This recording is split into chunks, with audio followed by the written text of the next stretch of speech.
여러분, 투구장에 가면 이 소가 안전하다라고 생각하는 장소가 있다라고 합니다. 사람들에게 보이지 않는 그런 장소인데요, 거기서는 투구사랑 싸우다가 지친 소가 자신의 정한 그 장소로 가서 이 숨을 고르며 힘을 모으는 장소라고 합니다. 그 자리를 스페인어로 퀘렌시아라고 부릅니다. 그 뜻은 피난처, 안식처라는 뜻입니다. 그리고 이 퀘렌시아는 회복의 장소를 이야기합니다. 그런데 퀘렌시아는 처음부터 정해져 있지 않다라고 합니다. 투구가 진행되는 동안 이 소는 어디가 자신에게 가장 안전한 장소인지, 숨을 고를 수 있는 자리인지 살핀다라고 해요. 그리고 나서 자신의 정한 그 장소로 가서 자신만의 퀘렌시아로 삼는다라고 합니다. 사람들도 마찬가지 아닙니까? 우리 또한 이 삶의 무게에 지쳐서 우리도 우리만의 퀘렌시아를 찾고 그 찾음의 여정을 살아가고 있더라라는 거예요.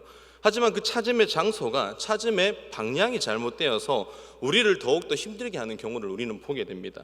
저는 오늘 본문의 설교 제목을 가지고 그만 섬기고 오직 그만 섬겨라 라고 잡았습니다. 왜 우리가 그만 섬겨야 되는지, 그리고 오직 그만 섬겨에 대한 답은 말하지 않아도 여러분들이 다 아는 거예요. 그런데 정말 여러분 아십니까? 정말 안다라고 이야기할 수 있을까요? 이 어쩌다 어른이라는 프로그램이 있습니다. 그것이 책으로 나왔는데요, 그 책에 보니까 안다는 것에 대해서 이렇게 정의를 하고 있습니다. 인간은 안다에 대해서 컴퓨터에게 졌다, 그리고 앞으로도 이길 수 없다. 모른다는 것에 있어서는 영원히 컴퓨터를 이길 수 있다. 사람들은 모른다는 게 뭐가 자랑이야 라고 이야기하겠지만, 여러분 1초 안에 모른다고 판단한다는 것은 다음 행동을 1초 안에 결정할 수 있다라는 거예요. 그래서 우리 인간은 유한한 삶을 살면서도 무한한 일을 할 수 있다라고 그렇게 정의를 합니다. 오늘 본문은 이스라엘 백성들의 여정 가운데 가장 수치스럽고 가장 부끄러운 역사를 다룬 말씀입니다. 그들은 약속의 땅에 들어가기 전에 하마터면 백성 전체가 멸망당할 뻔한 사건이다라는 거예요. 우리 1절 말씀을 함께 읽도록 하겠습니다. 1절입니다. 함께 읽습니다. 시작. 백성이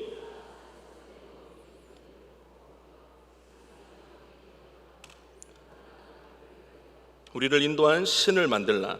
이 모세 곧 우리를 애굽 땅에서 인도하여 낸 사람은 어찌 되었는지 알지 못함이니라. 이스라엘 백성들이 자신의 지도자 모세가 산에서 내려오지 않자 집단으로 우상 숭배에 빠져들게 된 사건입니다. 그들이 우상 숭배에 빠져들게 된 첫 번째 이유가 무엇이냐면 눈에 보이는 지도자 모세의 부재 때문이었다라는 거예요. 그러니까 모세는 하나님의 계시를 받기 위해 산에 올라갔던 모세가 40일이 지나도록 내려오지 않자 그들의 마음 가운데 조바심이 났습니다. 그들 눈에는 지도자가 보이지 않았을 뿐인데 그들은 모세가 죽었다라고 이야기를 했습니다. 생각을 했죠. 그런데 참 재미난 것은 그들은 모세가 보이지 않았을 뿐인데 왜 두려워했냐라는 겁니다. 1절 말씀을 자세히 보면 그들의 고백이 이렇게 나와요. 애굽 땅에서 인도하여 낸 사람은, 그러니 자신들을 애굽 땅에서 인도하여 낸 분은 하나님이 아니라 누구라고 생각한 겁니까? 모세라고 생각했다는 잘못된 생각에서부터 시작을 하더라라는 거예요. 하나님께서 모세를 통해 하신 역사를 그들은 모세를 통해 하나님을 본 것이 아니라 모세만을 바라보았기 때문에 오늘의 사건이 일어났습니다.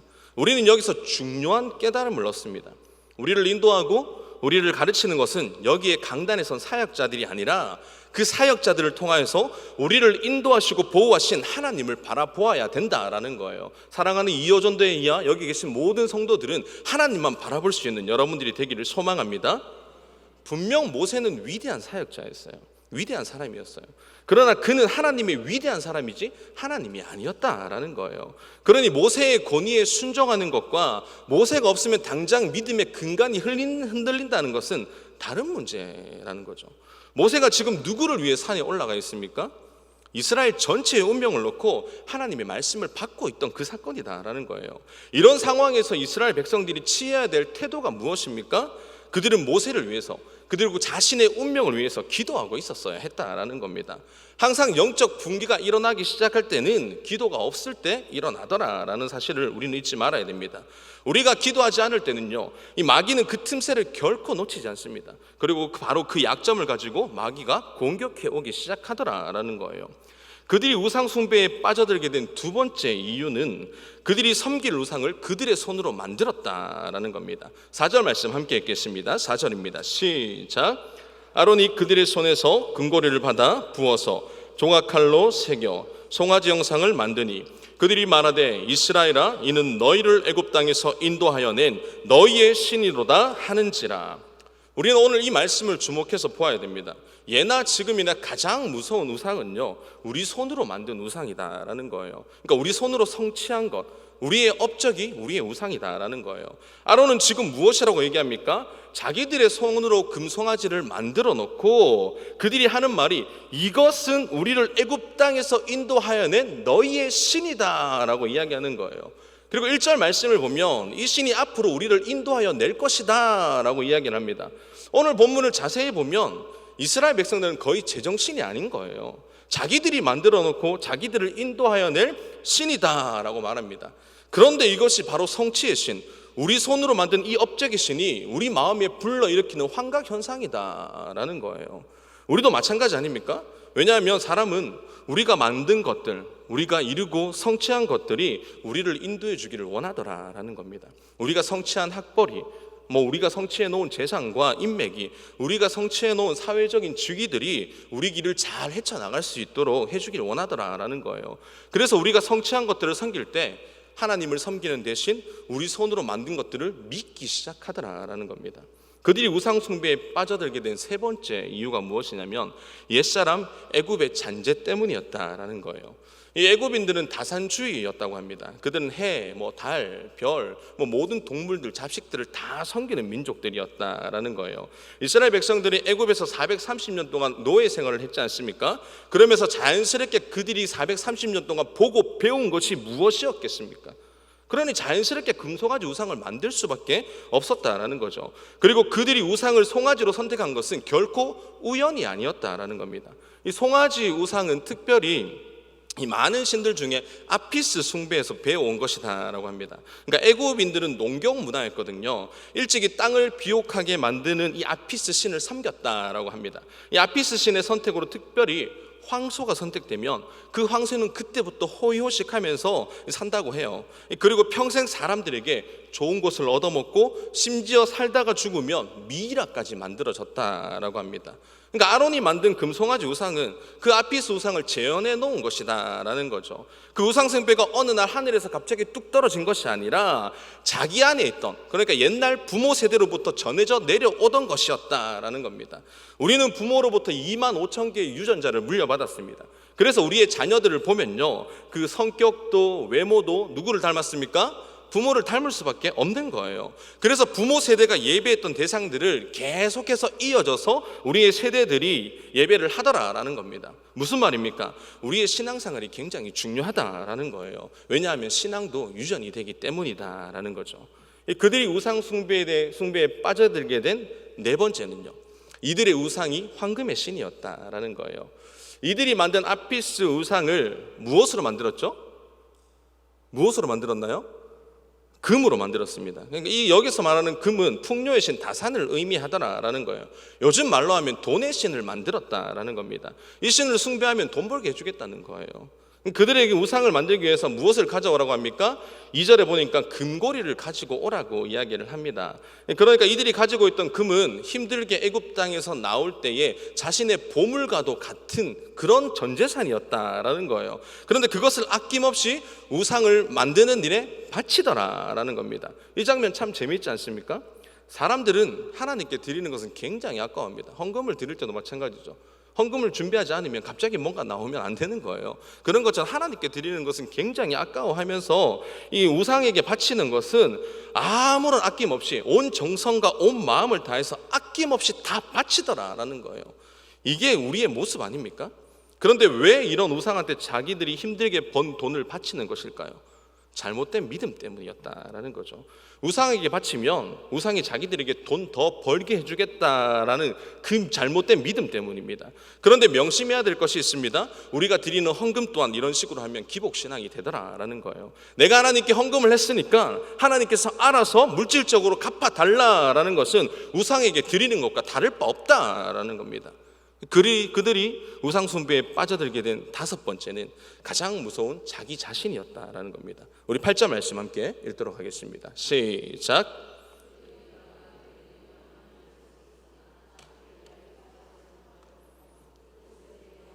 그것에게 제물을 드리며 말하기를 이스라엘아 이는 너희를 애굽 땅에서 인도하여 낸 너희의 신이라 하였도다.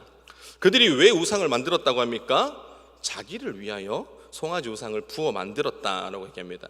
1절을 보면요, 우리를 위하여, 그러니까 우상 숭배하는 사람들에게는 온통 자기 자신밖에 없다라는 거예요. 자기 중심적이다라는 겁니다. 자기의 욕망을 쏟아내어 우상을 만드는 것은 온전히 자기를 위해서입니다. 화는 막아주고 복은 가져다 줄 자신만의 도깨비 방망이가 필요했던 것이다라는 거죠. 그런데 성경은 뭐라고 얘기합니까? 우상은 화도 줄 수 없고 복도 줄 수 없을 뿐만 아니라 우상을 섬기는 자는 멸망할 것이라고 분명히 성경은 그렇게 이야기를 합니다. 하나님의 백성들은 자기의 뜻을 이루기 위해서 하나님을 써먹는 사람들이 아님을 우리는 명심해야 된다라는 거예요. 우리는 하나님의 뜻을 이루는 도구로 우리를 드리는 것이지 하나님을 써먹는 사람들이 아님을 명심하는 이여전도회가 되기를 간절히 소망합니다. 그들이 우상 숭배에 빠져들게 된 그 6번째는 그들은 하나님의 자리를 우상으로 채웠다라는 겁니다. 5절 말씀입니다. 함께 봅니다. 시작. 아론이 보고 그 앞에 제단을 쌓고 이에 아론이 공포하여 이르되 내일은 여호와의 절일이니라 하니. 예배의 절일은 오직 하나님께만 드리는 날입니다. 믿으십니까? 이스라엘에는 3대 절기가 있었어요. 무교절, 맥추절, 초막절입니다. 그들은 하나님을 특별하게 예배했는데 아론이 금송아지 우상을 만든 다음 날 여호와의 절일로 선포를 했다라는 거예요. 무슨 말입니까? 금송아지가 하나님이라는 거예요. 금송아지 사건은 그냥 적당히 자기들의 만족을 위해서 만든 것이 아니고 하나님의 자리에 우상을 갖다 놓은 사건이다라는 겁니다. 6절에 보면 이렇게 얘기합니다. 이튿날에 그들이 일찍 일어나 번제를 드리며 화목제를 드리고 백성이 앉아서 먹고 마시며 일어나서 뛰놀더라. 여러분, 번제는 하나님께 헌신을 다짐할 때 드리는 제사입니다. 화목제는 하나님의 구원의 은혜에 감사하면서 드리는 제사다라는 거예요. 이 두 가지 제사에는 공통점이 있는데 어린 양의 희생이 필요하다라는 겁니다. 무슨 말입니까? 예수님의 보혈로 드리는 이 고귀한 제사를 모독하는 행위를 지금 하고 있다는 거예요. 그들은 이것을 누구에게 드렸습니까? 금송아지 우상에게 드렸는데 그것도 아침 일찍 일어나서 드렸습니다. 그리고 그들은 그 앞에서 무슨 행동을 했냐면 앉아서 먹고 마시고 뛰어놀았다라고 성경은 그렇게 이야기를 하는 거예요. 뛰어논 게 무슨 잘못이 있겠습니까마는 이것이 큰일이 되는 이유가 뭐냐면 사무엘하 6장 14절 이하에 보면 이렇게 나옵니다. 다윗이 여호와 앞에서 힘을 다하여 춤을 추는데, 무슨 말입니까? 우리가 온전히 기뻐하고 춤을 출 수 있는 이유는 오직 하나님 앞에서입니다. 믿으십니까? 그런데 이스라엘 백성들은 하나님 앞에서 해야 될 이 예배의 축제를 우상 앞에 드리더라라는 겁니다. 그리고 이 사건을 누가 바라보고 계셨는가라는 거죠. 바로 하나님이 바라보고 계셨습니다. 하나님이 얼마나 분노하고 슬퍼하셨겠냐라는 거예요. 은혜와 구원은 하나님께로부터 받아놓고 감사와 예배는 엉뚱한 데서 가서 드리더라라는 거예요. 이게 제가 2001년도 여러분 기억나시는지 모르겠는데 제가 고등학교였는데 그때 개봉한 친구라는 영화가 있었어요. 이재용 씨가 이제 유호성에게 칼을 소독하면서 이제 이런 대사를 하죠. 괴롭고 힘들어해가 내가 얼마나 니를 보살펴 주는데 이라면서 욕을 합니다. 인간의 은혜를 알아야 인간 아이가 하면서 이런 얘기를 해요. 연습 많이 했는데 안 되네요. 자, 무슨 말입니까? 이스라엘 백성들은 하나님의 은혜를 알았어야 됐다라는 거예요. 은혜 받은 백성들은 엉뚱한 데서 충성하고 뛰어놀면 안 되었다라는 겁니다. 그 사실을 우리는 잊지 말아야 됩니다. 그들이 우상 숭배에 빠져들게 된 마지막 7번째는 무엇이냐면 우상을 섬기게 되면 사람들이 도덕적으로 타락하게 되더라라는 거예요. 우리 25절 말씀 함께 읽도록 하겠습니다. 함께 읽습니다. 시작. 모세가 본즉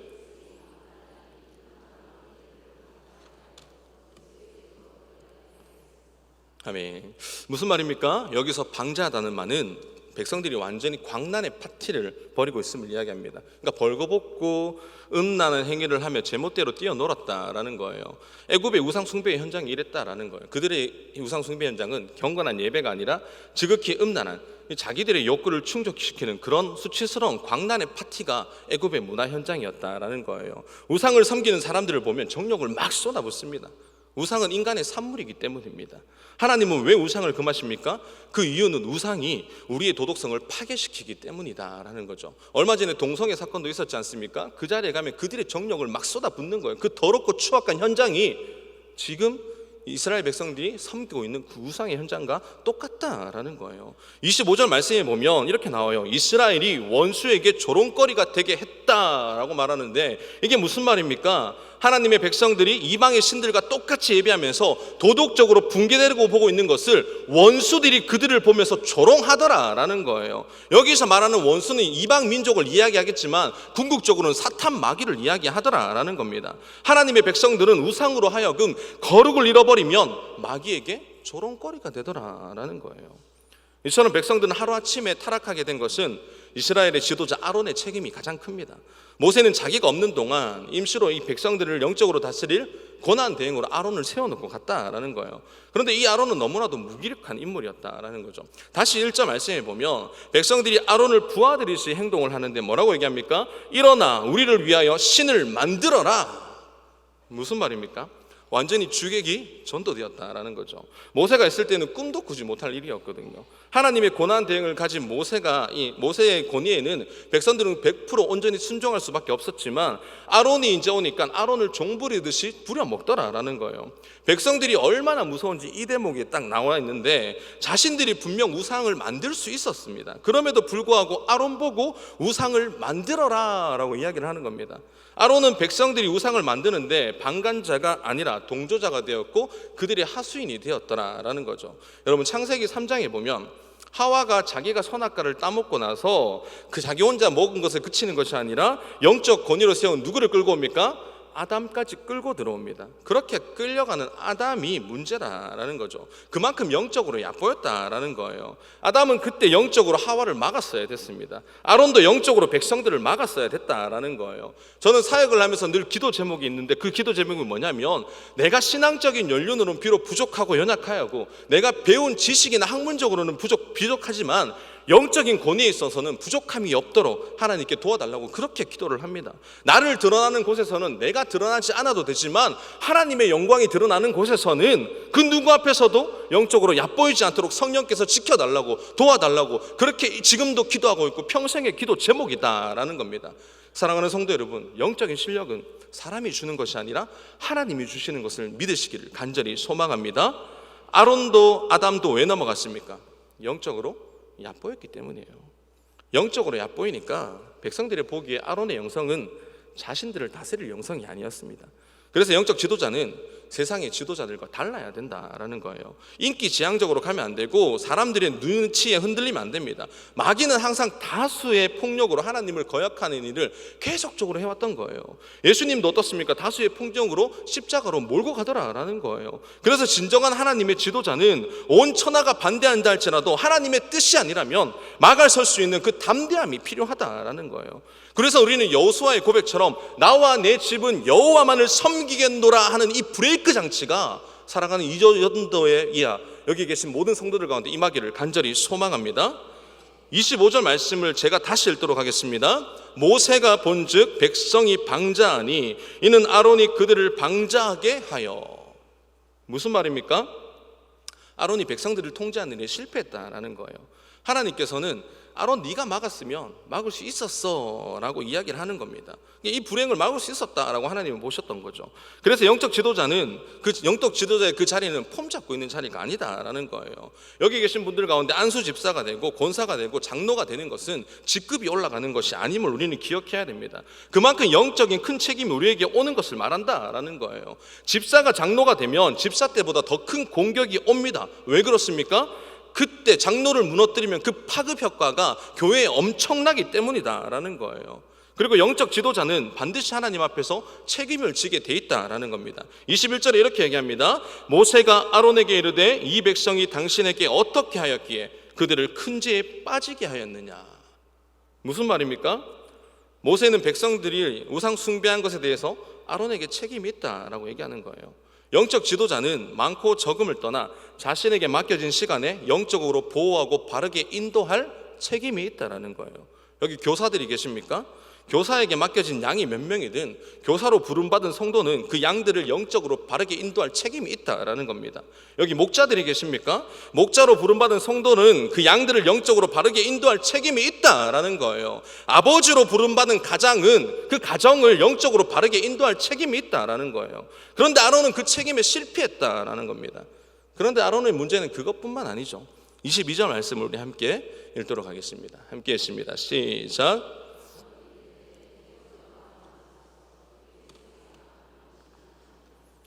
무슨 말입니까?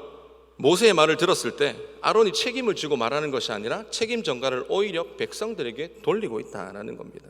백성이 너무 악해서, 그들이 너무 악한데 내가 어떻게 거절을 합니까? 라고 말하는 거예요. 그런데 오늘 본문을 자세히 보면 아론은 단 한 번도 백성들을 막으려 하지 않았다는 거예요. 아론은 처음부터 백성들에게 꿇었습니다. 그는 죽기까지 죄와 싸우려 하지 않았고 위기를 모면하려고 타락한 군중과 타협하고 말았다라는 거예요. 자기 죄를 회피하기 위해 기가 막힌 거짓말을 하는데 24절에 이렇게 얘기해요. 내가 그들에게 이르기를 금이 있는 자는 빼내라 한즉 그들이 그것을 내게로 가져왔기로 내가 불에 던졌더니 이 송아지가 나왔나이다. 정말 기네스북에 오를 만한 거짓말 아닙니까? 이 말은 제가 철이랑 플라스틱이랑 고무를 불에 푹 던졌는데 뭐가 나온 거예요? 핸드폰이 나온 거예요. 여러분 믿으시겠어요?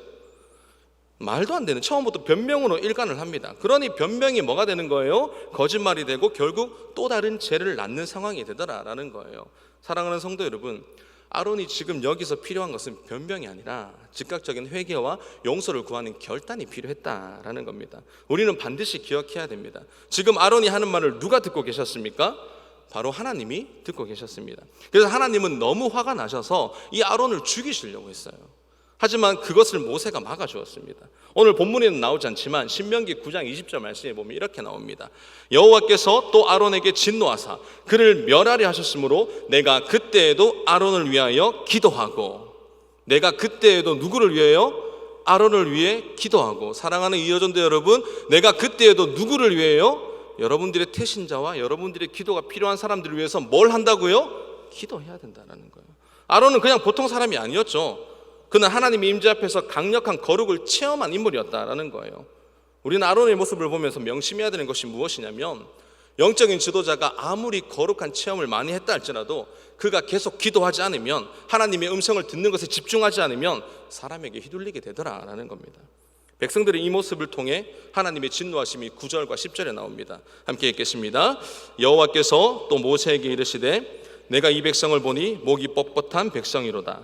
그런즉 내가 하는 대로 두라. 내가 그들에게 진노하여 그들을 진멸하고 너를 큰 나라가 되게 하리라. 우리가 믿는 하나님은 전지전능하신 분입니다. 믿으십니까? 그래서 산 밑에서 일어나고 있는 상황을 다 지켜보고 계셨어요. 10절에 보면 그들을 진멸하고, 이 말이 얼마나 무서운 말인지 우리는 기억해야 됩니다. 여러분, 하나님께서는 아브라함과 언약을 맺으셨거든요. 그런데 그 언약을 지금 폐기하겠다라는 말이에요. 지금까지 내가 주기로 한 모든 것을 다 폐기하고 모세야 너와 나 새로운 언약을 맺자라고 하는 거예요. 여러분, 하나님의 속성 중에 불변성이라는 속성이 있습니다. 그 말이 무슨 말입니까? 하나님의 약속은 변함이 없다라는 말이에요. 하나님이 하신 약속은 사람처럼 변하는 것이 아닙니다. 그런데 하나님의 속성까지 무너뜨리면서 모세와 새로운 언약을 맺으시겠다라는 겁니다. 지금까지 이스라엘 백성들이 살아오면서 그들이 불평불만했던 것들, 여러 가지 알게 모르게 지었던 그 죄악들, 많은 것들이 있었지만 하나님이 다 참아주셨어요. 하지만 이 사건만큼은 너무 화가 나서 그들을 멸망시키겠다라는 겁니다. 왜 우상숭배가 이렇게 하나님을 진노하게 했습니까? 다른 모든 것은 용서할 수 있지만 우상숭배만은 안 되는 것은 우리는 하나님의 신부이기 때문이에요. 우상숭배를 하는 순간 딴 남자와 바람을 피는 것과 마찬가지입니다. 그 상황을 보고 웃고 넘어갈 남편이 누가 있겠냐라는 거예요. 저도 집사람이 있지만 집사람이 딴 남자와 바람을 피는데 허허 그랬어 라고 넘어가면 바본 거예요. 내 아내가 바람 피면 싸우든, 때리면 안 되겠죠? 싸우든 화를 내든 뭘 했더라도 돌아오게 만들어야 된다라는 겁니다. 하나님이 우상 숭배를 하는데도 우리를 그냥 둔다면 하나님이 우리를 사랑하시는 것이 아닙니다. 사랑하는 성도 여러분, 반드시 기억하십시오. 하나님이 우상 숭배를 긍휼히 미워하시는 만큼 하나님이 우리를 강렬히 사랑하십니다. 다시요. 하나님이 우상 숭배를 긍휼히 미워하시는 만큼 하나님이 우리를 강렬히 사랑하십니다. 믿으십니까? 지금 금송아지 사건이 언제 일어났습니까? 하나님이 이스라엘 백성들과 영적인 축복의 일을 시작하려고 하는 그 순간에 일어나더라라는 거예요. 하나님이 얼마나 화가 나셨는지 성경은 이렇게 얘기합니다. 7절에 보면 이렇습니다. 여호와께서 모세에게 이르시되 너는 내려가라. 내가 애굽 땅에서 인도하여 낸 내 백성이 부패하였도다. 무슨 말이에요? 지금까지 하나님은 이스라엘 백성들을 향해서 My people, 나의 백성들이라고 늘 언제나 그렇게 나의 백성들이라고 부르셨거든요. 그런데 하나님이 이제 뭐라고 얘기합니까? 이제는 너의 백성들, 하나님의 어법이 지금 확 달라졌어요. 지금까지 내가 인도하여 냈다라고 늘 주님이 그렇게 말씀하셨는데, 모세야 내가 인도한 게 아니라 네가 인도했다라고 어법을 바꿔버렸습니다. 그리고 이 백성의 마음이 부패했다는 말은 히브리 원어로 망쳐버렸다라는 뜻이에요. 하나님은 이들을 향한 놀라운 축복을 계획하셨는데 이들의 우상 숭배로 말미암아 망쳐버렸음을 이야기하더라라는 거예요. 사랑하는 성도 여러분, 하나님은 작은 그릇 쓰실 수 있습니다. 하나님은 부족한 그릇 고쳐서 사용하십니다. 하지만 더러운 그릇은 사용하지 않더라라는 거예요. 우상 숭배는 더러운 그릇입니다. 더러운 그릇은 하나님의 놀라운 계획에 쓰임받을 수가 없다라는 거예요. 이렇게 진노하시는 하나님께 모세는 어떻게 합니까? 결사적으로 하나님을 말립니다. 11절에 이렇게 얘기해요. 모세가 그의 하나님 여호와께 구하여 이르되 여호와여 어찌하여 그 권능과 강한 손으로 애굽 땅에서 인도하여 내신 주의 백성을 진노하시나이까? 우리는 여기서 모세의 기도가 얼마나 지혜로운 사람인지를 보아야 됩니다. 모세가 기도를 하는데 무엇이라고 기도를 하죠? 모세가 그의 하나님께, 그러니까 백성들과 언약을 파기하려고 하는 하나님께 어떻게 얘기합니까? 하나님, 당신은 나의 하나님입니다 라고 고백을 하는 거예요. 하나님, 이스라엘 백성들 제가 인도한 거 아니에요? 하나님이 인도하셨어요 라고 이야기를 하는 겁니다. 제 백성이 아니라 하나님 백성이에요. 미워도 다시 한번이라는 이제 신조가 떠오르듯이 그렇게 이야기를 하는 겁니다. 결사적으로 모세는 하나님을 설득을 하죠. 그 설득의 내용이 12절과 13절인데, 그리고 모세의 결사적인 설득이 마침내 하나님은 자신의 마음을 돌이키면서 14절에 이렇게 고백을 합니다. 여호와께서 뜻을 돌이키사 말씀하신 화를 그 백성에게 내리지 아니하시니라. 저는 이 말씀을 묵상하면서 기도가 얼마나 중요한가를 생각하게 되었습니다. 이스라엘 백성들은 아무도 모르고 있었어요. 자신들이 죽을 뻔했다라는 것을. 우리도 마찬가지 아닙니까? 우리도 알고 보면 죽다 산 경우가 한두 번이 아닐 거예요. 이여전도회와 여기 계신 모든 분들 가운데 한 번쯤은 죽었다 살아나신 분들일 겁니다. 말입니다. 저도 죽다 살아난 적이 딱 한 번 있었습니다. 제가 대학교 때 이제 동아리 예라고 하는 전도 동아리를 이제 제가 다녔거든요. 그 회장을 맡고 있었는데 그 간사님께서 허리가 너무 아프셔서 운전을 좀 하라라고 하는 거예요. 제 고향이 울산이었기 때문에 울산에서 차를 끌고 경산까지 와야 됐습니다. 그래서 동아리를 활동을 끝나면 금요일 날 울산으로 내려가야 되니까, 그때 학생이 무슨 돈이 있겠습니까? 이제 고속도로 통행료를 좀 아껴보자라고 생각을 해서 운문사 쪽으로 국도로 갔습니다. 운문사 꼭대기 가면 경치가 얼마나 아름다워요.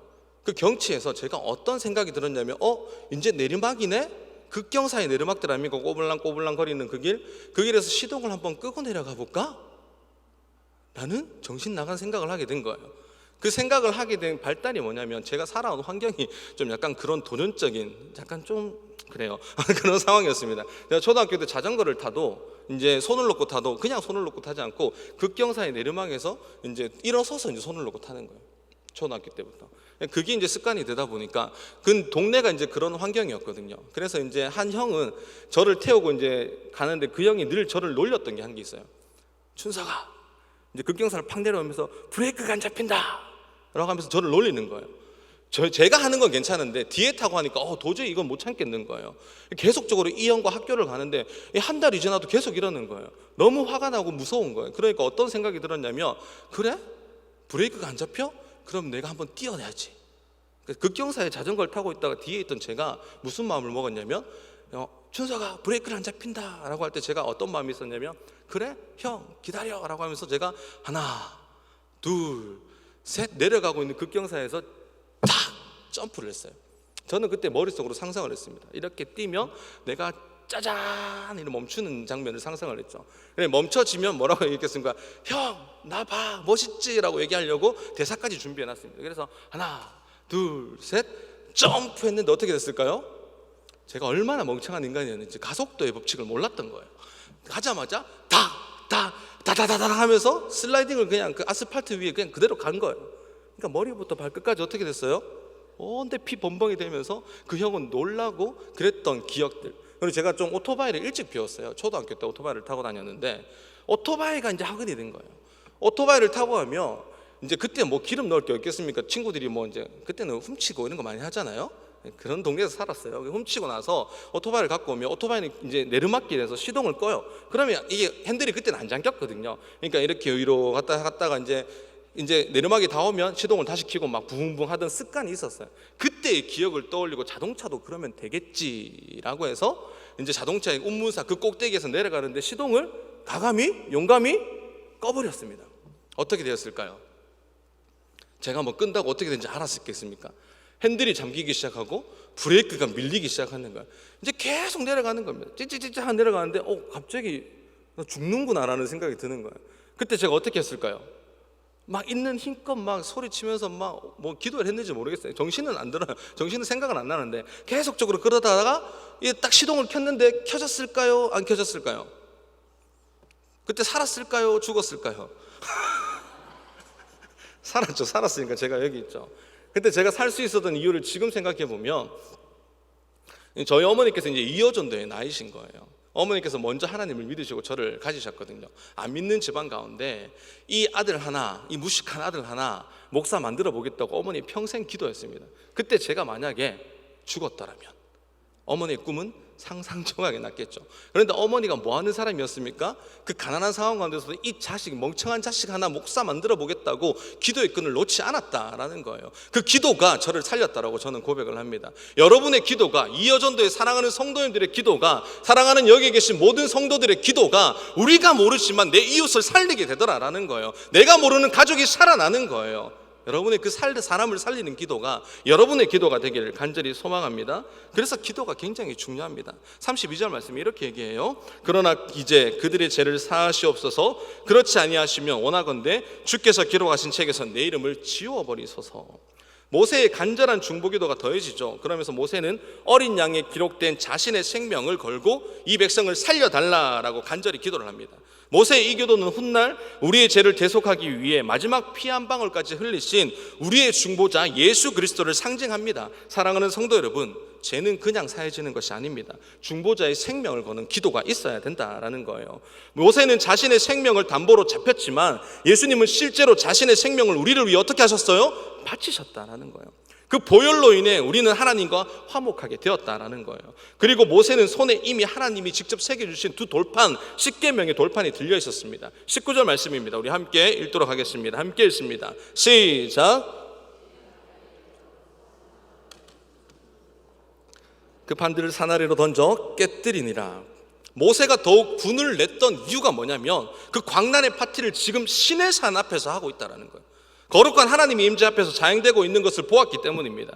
그래서 들고 있던 십계명 두 돌판을 산 아래로 집어서 던진 거예요. 그런데 그 돌판이 깨지면서 어떻게 되었습니까? 돌판이 깨지면서 그 송아지 우상을 무너뜨려 버렸다라는 겁니다. 수십 미터까지 날아가더라라는 거예요. 하나님의 말씀이 새겨진 돌판이 날아가 깨지면서 그 우상을, 금송아지 우상을 깨트리더라라는 겁니다. 무슨 말입니까? 망치를 가지고 부순 게 아니라는 거예요. 하나님의 말씀으로 부쉈다라는 거예요. 어떤 의미가 있습니까? 히브리서 4장 12절 말씀에 이렇게 얘기합니다. 하나님의 말씀은 살아있고 활력이 있어 좌우의 날선 어떤 검보다도 예리하여 혼과 영과 및 관절과 골수를 찔러 쪼개기까지 하며 또 마음의 생각과 뜻을 판단하시나니. 우리가 세상의 것들을 그만 섬기고 오직 그만 섬겨야 해야 되는 이유가 무엇입니까? 오직 하나님의 말씀만이 우리 안에 있는 우상을 무너뜨릴 수 있기 때문입니다. 나 외에는 다른 신을 섬기지 말라라는 하나님의 말씀이 오늘 우리 안에 끝없이 쌓이고 있는 우리의 우상들을 부술 것입니다. 사랑하는 성도 여러분, 지금까지 살아오면서 여러분이 안식처로 삼고 있는 케렌시아가 있습니까? 우리가 이 땅을 살아가면서 삶의 방향 설정이 잘못된 케렌시아라면 과거미 제거해야 합니다. 사랑하는 성도 여러분, 살아계신 하나님의 임재를 정말 경험하고 싶으십니까? 살아계신 하나님을 만나고 싶으십니까? 말씀의 자리로 나아가시기를 소망합니다. 말씀이 하나님이십니다. 여러분의 삶에 말씀이 있다면, 그렇다면 그것은 지금 여러분이 하나님을 만나고 있다라는 겁니다. 말씀을 정리하겠습니다. 우리는 순결해져야 됩니다. 우리 안에 지금까지 쌓아올린 우상들을 제거해야 되는 거예요. 통렬하게 우리 안에 있는 우상들을 드러내고 우리는 회개해야 됩니다. 우리 안에 있도록 허락해 준 그 우상들을 제거해야 되는 거예요. 우리가 아론이었습니다. 우리 안에 들어오도록 우리가 허락해 주었습니다. 우리 안에 있어야 될 예수님의 자리를 우리가 우상에게 허락해 준 거예요. 우리가 이것을 회개하면서 나사렛 예수 이름으로 드러내고 쫓아내야 한다라는 겁니다. 그리할 때 우리의 바른 케렌시아를 찾을 수 있다라는 거예요. 사랑하는 성도 여러분, 그만 섬기십시다. 그리고 오직 그만 섬기십시다. 그것이 하나님이 가장 기뻐하는 길일 것입니다.